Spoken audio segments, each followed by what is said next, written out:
Manga One Piece Chapter 1031 telah terbit dan memperlihatkan berbagai hal menarik. Dalam video kali ini, dengan memberikan pendapat dan juga beberapa teori. Chapter kali ini berjudul Prajurit Scythes. Sebelum chapter dimulai, ada color spread yang cukup menarik. Di sini ada gambar Zoro dan beberapa orang terkuat kedua di kelompok masing-masing, seperti Rayleigh, Ben Beckman, King, Katakuri, Killer, Marco, Beppo, Shiryu, dan Sabo. Ini menegaskan bahwa sekarang ini Zoro adalah orang terkuat kedua di kelompok topi jerami. Cerita dimulai dengan memperlihatkan tumpukan besi-besi yang menimbun tubuh Big Mom. Beberapa anak buah Kaido yang berada di sekitar situ berpikir bahwa Big Mom sudah hancur. Serangan-serangan dari awakening kekuatan buah iblis Kid dan Law mengenai Big Mom dengan telak, sehingga wajar saja ada yang berpikir sekarang ini Big Mom sudah kalah. Kid dan Law pun terlihat sangat kelelahan karena mereka berdua belum terbiasa dengan kekuatan awakening, sehingga tenaga yang terkuras benar-benar besar. Law juga bertanya kepada Kid seberapa besar daya magnet yang bisa Kid berikan saat awakening, tapi Kid enggan memberitahu detail dari kekuatannya itu. Tak lama setelah Kid dan Law berbicara, tiba-tiba salah satu besi yang menindih Big Mom terlempar ke arah para anak buah Kaido. Orang-orang di sana pun menjadi sangat terkejut karena rupanya Big Mom masih bisa bertahan. Big Mom pun menggunakan teknik soul focus kepada para anak buah Kaido dengan bertanya nyawa atau Oshiruko. Kemudian Big Mom mengambil kehidupan dari mereka semua. Kehidupan-kehidupan yang Big Mom ambil dari mereka kemudian diberikan kepada benda-benda di sekitar, mulai dari besi-besi sampai dinding yang hampir hancur. Benda-benda itu berubah menjadi homies yang bisa membantu Big Mom. Tak sampai di situ saja, Big Mom juga mengambil 1 tahun kehidupannya sendiri sehingga dia menjadi bertambah kuat. Dengan begitu, umur Big Mom telah berkurang 1 tahun, tapi manfaat yang dia dapatkan pun luar biasa. Karena tubuh Big Mom, bahkan para homies terkuat Big Mom, terlihat menjadi lebih besar dan bertambah kuat. Big Mom saat ini juga sedang sangat marah. Dia mengakui bahwa Kid, Law, bahkan Luffy adalah orang-orang kuat. Big Mom kemudian menantang Kid dan Law untuk mencoba merebut tahta Yonko darinya. Law telah bersiap untuk melawan Big Mom, karena Law sadar jika dia ingin terus mempelajari sejarah, maka hal tersebut hanya bisa dilakukan setelah mengalahkan Big Mom. Kid juga sudah siap, karena bagi Kid, selama tubuhnya masih hidup, maka dia akan terus mengeluarkan kekuatannya. Tak peduli apapun yang terjadi, Kid akan menurunkan Big Mom dari tahta Yonko. Pertarungan antara Kid dan Law melawan Big Mom akan segera berlanjut. Beralih ke tempat lain, diperlihatkan Yamato berniat mengikuti jalan yang harus melewati gua batu karena di pintu depan ada banyak penjaga. Yamato harus segera bergegas sehingga dia mesti memilih rute yang bisa dilewati dengan mudah. Namun, tanpa Yamato ketahui, di gua batu ada Appo, X-Drake, dan 3 orang Numbers. Di sana, Appo dan X-Drake terlibat pertarungan karena X-Drake menolak tawaran kerjasama dari Appo. X-Drake malah ingin mengalahkan Appo sebagai bentuk balas budi terhadap Luffy.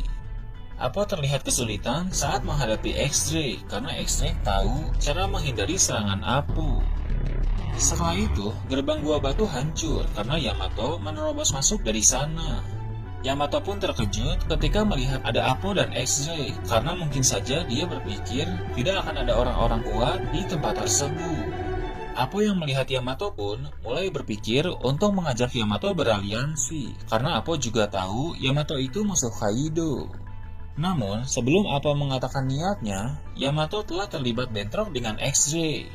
Yamato menyerang X-Drake karena dia berpikir X-Drake masih anggota Tobiroko. Mengetahui adanya kesalahpahaman, X-Drake pun dengan cepat bilang bahwa sekarang ini dia sudah bukan lagi bawahan Kaido, jadi tak ada gunanya X-Drake dan Yamato saling bertaruh. Yamato pun meminta maaf dan segera pergi. Dia tidak punya banyak waktu untuk mengobrol lebih lanjut, karena Yamato harus bergegas mengingat Pulau Onigashima sudah semakin dekat dengan ibu kota bunga. Tiba-tiba, salah seorang Numbers yang bernama Fuga pergi mengikuti Yamato. Setelah itu, Appo meminta 2 Numbers lain untuk ikut dengannya, tapi X-Drake tidak ingin membiarkan Appo kabur. Sepertinya dalam perang Wano saat ini, Apo akan menjadi lawan utama bagi XJ. Beralih ke lantai 2, di sana dua orang agen CP0 telah mendekati Robin. Para anggota suku Ming meminta Robin dan Brook untuk pergi, sementara mereka mencoba menahan para agen CP0 itu. Namun, para suku Ming terlihat kerepotan, bahkan agen CP0 yang bertubuh tinggi terlihat bisa melempar salah satu anggota suku Ming hanya dengan menggunakan satu tangan. Robin pun berpegangan kepada Brook, lalu Brook melompat melewati kobaran api. Sambil melompat, dia bertanya-tanya mengapa para agen CP0 itu ada di pulau Onigashima. Robin pun memberitahu bahwa agen yang menggunakan topeng, bahkan di kalangan CP0 sendiri, merupakan agen yang spesial. Keberadaan agen CP0 bertopeng di pulau Onigashima benar-benar masalah yang serius, apalagi karena para agen CP0 itu berniat menculik Robin. Setelah itu, diperlihatkan tempat di mana Sanji berada. Dia berdiri di depan sebuah pintu, dan di dalam ruangan itu terdapat para wanita yang tampak membenci Sanji. Alasan mengapa mereka membenci Sanji karena salah satu teman mereka terluka parah, dan mereka menuduh Sanji yang melukainya. Sanji pun menjadi bingung dan panik karena dia merasa tidak berbuat apa-apa. Sanji menjadi teringat kepada para saudara-saudaranya yang bisa dengan tega menyakiti seorang wanita.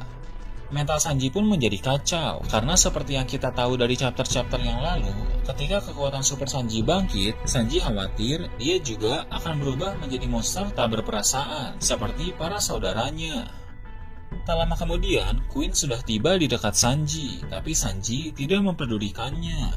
Sanji kemudian teringat apa yang baru saja terjadi, di mana dia bertemu dengan seorang wanita.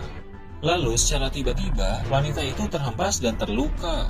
Sanji mulai yakin bahwa memang dialah pelaku yang menyakiti wanita tersebut. Dalam hati, Sanji pun bertanya-tanya sisi mana dari dirinya yang diinginkan oleh Luffy. Apakah Sanji yang selama ini tidak berguna jika melawan seorang wanita, atau Sanji yang kejam tapi bisa menghadapi monster kuat dan patuh jika disuruh membunuh? Sisi kejam Sanji itu disebut sebagai prajurit Saints. Sanji pun kemudian mengambil Red Suite, dan Queen terlihat gembira karena Queen berpikir Sanji akan menggunakan kostum tempur itu. Namun yang terjadi malah di luar dugaan. Sanji menginjak Red Suite-nya, dan dari ledakan yang terjadi, kemungkinan besar Red Suite itu sudah hancur. Alasan Sanji menghancurkan benda tersebut karena dia yakin bahwa Red Suite lah yang telah membangkitkan kekuatan super pada dirinya. Sanji tak pernah menginginkan kekuatan semacam itu karena dia tidak mau menjadi bagian dari Jerma. Apalagi setelah kekuatan itu bangkit, ada kemungkinan Sanji akan kehilangan perasaan. Sanji pun menghubungi Zoro melalui Denden Mushi, di mana saat ini Zoro sedang sibuk bertarung melawan Ki. Zoro meminta Sanji untuk tidak mengganggu, tapi Sanji bilang dia hanya ingin mengatakan sesuatu dan itu tidak lama. Sanji mengatakan bahwa mereka pasti akan menang melawan bajak laut hewan buas, dan Zoro juga setuju dengan hal tersebut. Kemudian Sanji mengucapkan sesuatu yang sangat mengejutkan. Jika setelah pertarungan selesai dan Sanji kehilangan jati dirinya, maka Sanji ingin Zoro membunuhnya. Zoro sendiri masih belum paham apa yang sedang terjadi, tapi bila hal tersebut harus dilakukan, Zoro bilang dia akan melakukannya. Yang terpenting sekarang ini, Sanji tidak boleh mati sampai saat itu tiba. Setelah percakapan usai, Sanji mulai bersiap untuk bertarung serius melawan Queen. Secara tiba-tiba, Sanji menghilang dan membuat Queen kebingungan. Kemudian Sanji sudah muncul tepat di hadapan Queen dan menendang menggunakan teknik Helmemoris. Sekarang, puncak dari pertarungan Sanji melawan Queen akan segera terjadi. Nah, itu tadi review dan teori tentang One Piece chapter 1031. Gimana menurut kalian? Silahkan tulis di kolom komentar di bawah.